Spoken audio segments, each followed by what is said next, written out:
Hello everyone. आज का topic है हंगर फॉर लर्निंग। ये टॉपिक का रिलेशन मेरे एक एक्सपीरियंस से है। एक स्कूल में मैं एक क्लास में 10th में आई वॉज टीचिंग, मैं पढ़ा रही थी। तो मैं आई वॉज टीचिंग, मेरी आदत थी कि मैं डोर्स और विंडोज सब क्लोज करके पढ़ाती ताकि कोई डिस्ट्रैक्शन पॉसिबिलिटी ना हो और बच्चे फोकस होकर पढ़ सकें।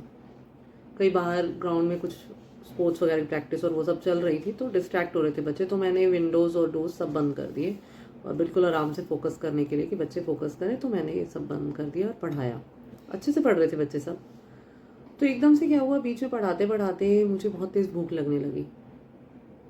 तो ब्रेकफास्ट में करके गई थी तो आई वॉज कि भाई ऐसे तो कभी नहीं हुआ कि भाई, क्योंकि क्या होता है ना कि जब आपकी एक फूड अपनी खाने की साइकिल बन जाती है कि आप इतने बजे खाते हो तो आपको भूख भी उस टाइम लगती है अगर आप एक फिक्स टाइम पे खाते हो। तो एक क्योंकि जॉब करते हैं तो एक हमारा फिक्स शेड्यूल बन ही जाता है कि इतने बजे ब्रेकफास्ट होगा, इतने बजे लंच होगा। तो मैंने कहा ऐसे आउट ऑफ द वे जाके तो मुझे कभी भूख नहीं लगी और ऐसा भी नहीं है मैं ब्रेकफास्ट नहीं करके आई। तो मैंने अपनी वॉच देखी तो उसमें रिसेस हो चुकी थी। तो मैंने जब बाहर दरवाज़ा खोला तो हाँ रिसेस थी उस स्कूल की। तो मैंने उन बच्चों को बोला, मैंने कहा तुम्हें पता था रिसेस हो चुकी है? तो बच्चों ने बोला यस मैम हमें पता था। तो मैंने कहा तुमने मुझे बताया नहीं। तो बच्चों ने इतनी प्यारी बात बोली कि मैम खाना तो हम कभी भी खा सकते हैं, मगर जो इतने प्यार से आप हमें पढ़ा रहे हो और इतना अच्छा हमें समझ आ रहा है, हम उसको छोड़ना नहीं चाहते।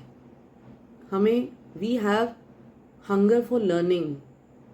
खाना तो हम कभी भी खा लेंगे, कह रहे हम डेस्क के नीचे छुप के भी खा लेते हैं। ये तो आपने देखा ही होगा, कई बच्चे क्लास में ऐसे ऐसे करके ना ऐसे कर रहे होते हैं और सोचते हैं हमें पता नहीं लगेगा, फिर ऐसे झुक जाते हैं। पता तो हमें समय लगता है बट फिर लगता है कि भूख लगी हुई तभी तो खा रहे हैं। है तो गलत बट चलो।